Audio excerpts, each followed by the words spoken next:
Muito obrigado, muito boa tarde. Uma honra ter atendido a esse convite e para falar de um tema que começa com uma grande contradição. Eu, como historiador, graduado, pós-graduado, experiente dada a idade, tento saber algo sobre o passado. E todos me convidam para falar sobre o futuro. Para este gesto, eu deveria ter feito um curso mais interessante, como Búzios, jogar búzios, aprender a ler borra de café, como os árabes fazem tão bem, mas eu sou obrigado a pensar a partir do momento que nós estamos, se é possível falar em perspectivas, se é possível falar de futuro. Todos e todas aqui presentes sabem que nós vivíamos um acróstico, uma sigla, que eu utilizei durante uns 15 anos em palestras, que era o mundo VUCA, de volátil, incerto, complexo e ambíguo, variando apenas o U em inglês para o nosso incerto. Este acróstico perdeu sentido quando, em abril do ano passado, com a aceleração de alguns processos causados pela pandemia, surgiu o acróstico BANI, de frágil, de Brightel, de frágil, de ansioso, de não linear e incompreensível. O mundo é ansioso, haja vista a ascensão contínua das ações de companhias farmacêuticas que produzem remédio contra a ansiedade. Querem uma dica de investimento? Querem uma dica de futuro? Seu filho tem dúvida sobre o que fazer? Psiquiatria. Geriatria, talvez, nunca pediatria. A pirâmide etária está mudando, não há futuro para pediatras, há muito futuro para psiquiatras e geriatras. O mundo mudou bastante, ficou mais acelerado, e como eu costumo dizer, o mundo para o qual eu me preparei não ocorreu. Eu tive excelente formação no meu Rio Grande do Sul natal, tive excelente formação na USP, estudei fora, especialmente França e Estados Unidos. Nenhum professor me preparou, por exemplo, para a iluminação de live. Nenhum professor me deu uma dica em Paris sobre lives. Mas, pelo contrário, insistiram com o que havia de mais recente em tecnologia, como mimeógrafos, retroprojetores, e essas coisas que hoje têm o mesmo sentido de esculpir um machado com pedra do Paleolítico. Então, a primeira característica deste mundo que acelera o processo de transformação e que vai atingir o líder é a capacidade de acompanhar mudanças que não são mais geracionais. Acompanhem, durante séculos a humanidade escreveu com penas de aves, como gansos e cisnes. A partir da Revolução Industrial, surgiu a ponta da pena de aço. No fim do século XVIII, molhava-se no tinteiro a ponta da pena de aço, depois de mais de 1000 anos de uso de plumas de aves. No fim do século XIX, surgiu a caneta tinteiro, já com a própria bombinha dentro da caneta. Na década de 1930, surgiu a esferográfica. Entre uma coisa e outra, no mínimo 50 anos. E hoje, quando você leva seu iPhone do ano passado, porque ele tem um problema, o homem olha para você como se você apresentasse uma tábua de argila com escrita cuneiforme, e não tem mais nem fonte para isso, doutor. Não tem mais nem, porque isso aqui já é de abril do ano passado. Essa mudança ela é muito rápida, e ela não pressupõe mais a possibilidade daquilo que fez a geração do meu pai, formada em Direito na Federal de Porto Alegre, que era receber seu diploma em 1959, colocar na parede, e passar 52 anos como advogado com aquele diploma, sem nunca ter feito MBA, curso, atualização, summit e o escambau. Só aquele curso. Hoje, se você já está graduado há 5 anos, você está defasado. Se você não fez outra graduação, uma pós-graduação ou cursos. Hoje não é mais possível que você decida gastar como se fosse um investimento, decida gastar o seu conhecimento da graduação ao longo dos anos. Você precisa ter o que hoje é moda dizer, chamado learnability. A learnability é a grande característica de liderados e de líderes. O modelo de liderança que se exaltava há 50 anos era ainda o modelo do século XIX. Homens decididos, enérgicos, ligeiramente autoritários. Estes eram os grandes construtores de impérios. Este é o modelo do século XIX, com transição no século XX para grandes magnatas. E estes homens que construíram indústrias de automóveis, como Ford, indústrias de aço e petróleo, como Rockefeller e outros, estes homens eram louvados pela sua capacidade de energia, de imposição de valores. Sempre foi uma virtude louvada em líderes homens. Quando as mulheres tinham as mesmas características, eram insensíveis, autoritárias ou excessivamente racionais. Isso foi uma coisa que não mudou. Tudo que é virtude nos homens é defeito nas mulheres, no mesmo campo. Então nós temos na liderança tradicional um gesto de ser iluminado. O modelo do líder do século XX é Churchill. 1940, o momento mais sombrio da história das Ilhas Britânicas. A França caiu, a Holanda caiu, a Noruega caiu, a Bélgica caiu, a Inglaterra está sozinha, lutando contra a Europa inteira. O parlamento sugere a Churchill, faça as pazes com a Alemanha, faça um acordo de paz. O Partido Conservador diz a ele, faça a paz. O rei George VI diz a ele, faça a paz. E ele diz, não se faz paz com um ditador nazista. E ele estava certo. A decisão de Churchill entre 40 e 41 de sozinho enfrentar o mundo é uma decisão que se revelou adequada, gesto de um líder que não baseava a sua decisão em um mínimo múltiplo comum. Ao contrário de muitos de hoje, em que a decisão é simplesmente a soma de todas as decisões, o líder Churchill teve uma visão. Precisamos resistir, lutar, que um dia os americanos entrarão nessa guerra. Um ano depois, a União Soviética, e no fim do ano seguinte, os americanos entraram na guerra. Isso mudou tudo. A indústria norte-americana e o exército russo venceram a Alemanha nazista. E Churchill estava certo. E isto é louvado, e ele ganhou o prêmio Nobel como escritor de língua inglesa, e ele se transformou num dos líderes mais festejados, foi ministro novamente, 51 a 55, e quando faleceu em 1965, ele era um dos homens mais celebrados do antigo Império Britânico, que ele também viu desmoronar desde a independência da Índia em 47. Era o maior enterro da história do Reino Unido, superou o da Rainha Vitória. Hoje o maior é o da Lady Di. A Rainha Elizabeth, você sabe, nunca morrerá. Então nós não poderemos fazer essa comparação. Ela é uma Highlander e não vai. Aliás, o primeiro-ministro dela foi Churchill. Mas tadinho, né? Passou como tudo. Tudo passa, menos a Rainha Elizabeth II. Então, este líder era o líder do passado.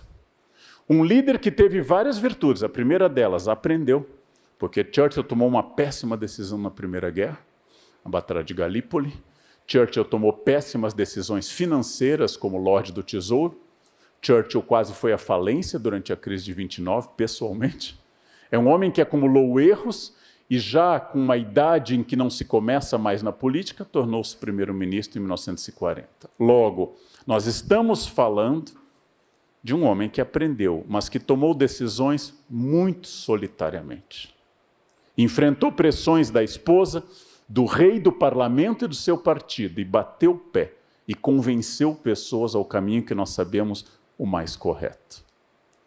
Acontece que hoje esse tipo de liderança, sempre louvamos o carisma e a capacidade de continuar aprendendo, mas a liderança de hoje é mais complexa, porque o mundo está tão diverso, o mundo está tão variado, que nenhum líder consegue ver todos os aspectos, ele precisa ouvir mais aquilo que, há mais de 2.500 anos, era um conselho do general Sun Tzu na arte da guerra.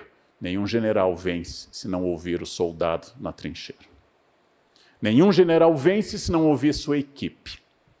De um lado, a advertência de um líder chinês pré-dinástico, dizendo, cuidado, general que se isola no quartel-general perde a guerra. Não avalia o terreno, não vê o moral das tropas. Mesmo conselho dado na peça Henrique V de Shakespeare, quando Henrique, disfarçado de soldado, percorre o acampamento na véspera de uma batalha importante da Guerra dos 100 Anos. Churchill é um modelo de carisma e de escrita da língua inglesa. É um modelo de ironia. As frases dele até hoje causam impacto pela sua ironia que vocês devem conhecer. Mas Churchill hoje seria um péssimo primeiro-ministro.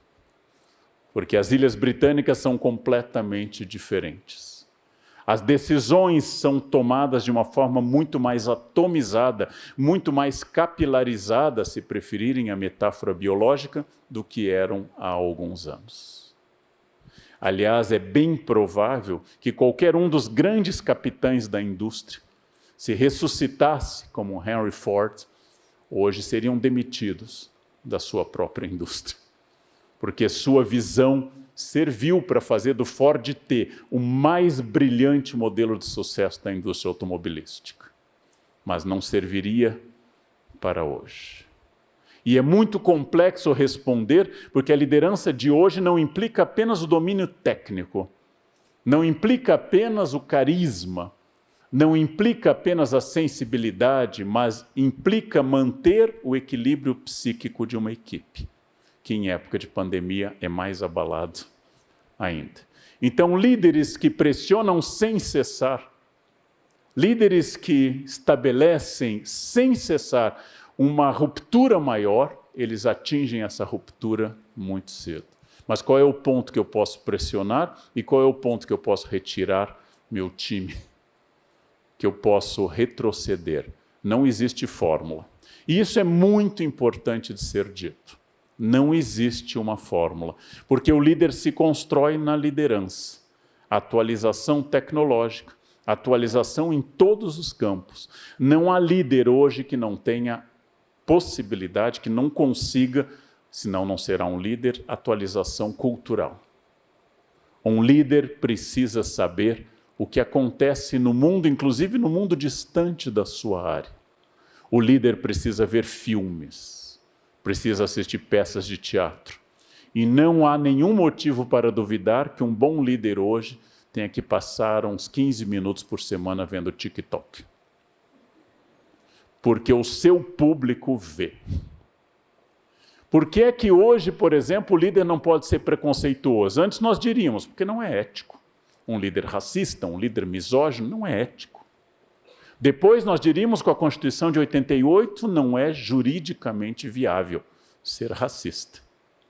Hoje eu diria, o racismo, o preconceito atacam o público, especialmente num país como o Brasil. Logo ataca a sua planilha Excel, é virtude via lucro. Empresas que se associam à diversidade, na sua imagem e como chegam ao público, conseguem mais simpatia do público. Empresas que têm gestos de exclusão, que às vezes pode ser uma foto, vão para os trend topics. Ou seja, nós temos que ter cuidados que a minha avó, quando minha prima, que tinha sobrepeso, chegou chorando a casa no interior do Rio Grande do Sul, dizendo: "Ai, vó, me chamaram de gorda", e ela, alemã gaúcha, "Mas tu é gorda? Tu quer que chame de quê?" Isso passou.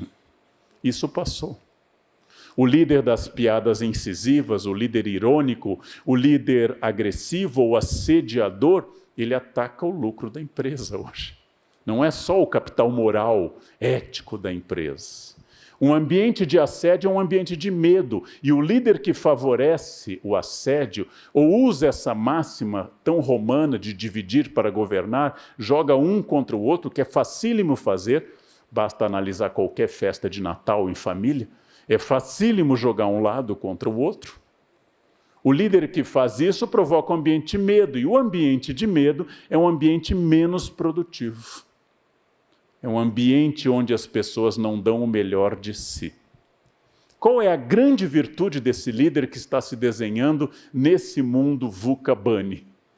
Em primeiro lugar, eu já disse algumas coisas como atualização, estímulo ao equilíbrio psíquico, capacidade de carisma, mas, segundo lugar, eu quero, depois de todas essas virtudes, falar de uma ideia muito estranha no Brasil, Eu, como líder, estou em serviço. Logo, quanto maior o número de liderados, a mais gente eu sirvo. Se eu sou professor, eu sirvo aos meus alunos na Unicamp. Meu chefe de departamento serve a mim e aos alunos. E meu diretor da Faculdade de Filosofia, Letras e Ciências Humanas serve a todos nós. Como no Brasil nós temos tradição de coronelismo e mandonismo, nós achamos que o objetivo da instituição é servir ao líder. Toda vez que isso acontece, uma empresa começa a ter problemas. Ou seja, ela se isola em torno de uma liderança centralizadora e autoritária. Ah, mas nós estamos bem. Nós tomamos decisões corretas. Semana passada compramos não sei quantos bitcoins. Olha o que aconteceu no mercado. Nós estamos bem. Bem, a Varig também esteve. As indústrias reunidas, Francisco Matarazzo, tinham 364 fábricas. A Kodak já dominou a maior parte do mercado fotográfico do planeta. E tudo isso, em cada case, que é muito diferente um do outro, existe uma liderança que pega o sucesso e transforma esse sucesso num direito adquirido e não numa luta constante. A liderança hoje é a capacidade de um esforço contínuo, que quando eu comparo, sempre me vem à cabeça a mesma metáfora, que é, esforço é banho. Gente. Tomou ontem, parabéns. Hoje de novo. Se tiver atividade lúdica, erótica à noite, outro banho. Ou seja, esforço é banho. Mas eu venho tomando banho há 15 anos. Parou, fede. Imediatamente. Então, você fez inglês e francês, aprendeu a lidar com planilhas sofisticadas, você se desenvolveu em matemática financeira, ótimo, e se explica o ponto que você chegou até aqui. Não vai garantir o seu futuro. Como eu disse a vários alunos brilhantes da elite paulistana, meu filho, você tem um grande futuro pelas costas. Porque pela frente não tem nada. Família que lhe dá viagens, inglês aprendido esquiando em Aspen, garante muita vantagem. Mas acontece que tem gente que tem isso e ainda tem fogo no olho, energia e ganas. Isso Darwin chamou de seleção natural, nós chamamos hoje de capitalismo. Você não tem essa força, não tem essa energia, não se preocupe, a cadeira do poder está sempre ocupada, sempre. Sempre ocupada. Você não tem força para renovar, não se preocupe, alguém mais jovem e mais produtivo, pela metade do preço que você cobra, fará o mesmo serviço. A cada momento isso deve servir para uma ideia de desenvolvimento contínuo, de prazer em ser melhor, de reinventar-se, de competir consigo mesmo, de como pessoa perfectível pensar, eu como líder tenho que estar melhor esse ano do que eu estava há 5 anos.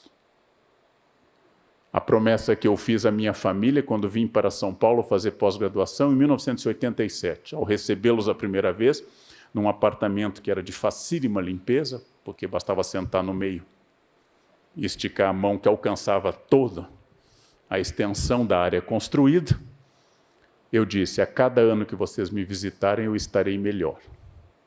E foi verdade. Considerando o ponto de partida, não foi um grande esforço, mas a cada ano eu estive melhor. Eu não estou competindo com bilionários, nem com pessoas na lista da Forbes. Eu estou competindo comigo mesmo. E estar melhor não é estar morando num lugar maior.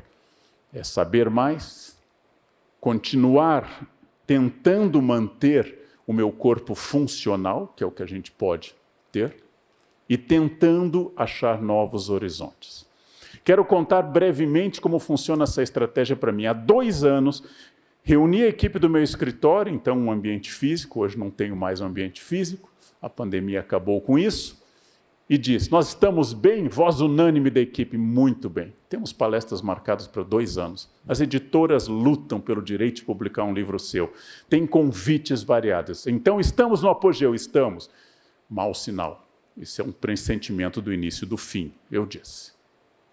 Se nós estamos aqui, isso é a lua de mel. Depois vem as bodas de prata, de ouro e assim por diante.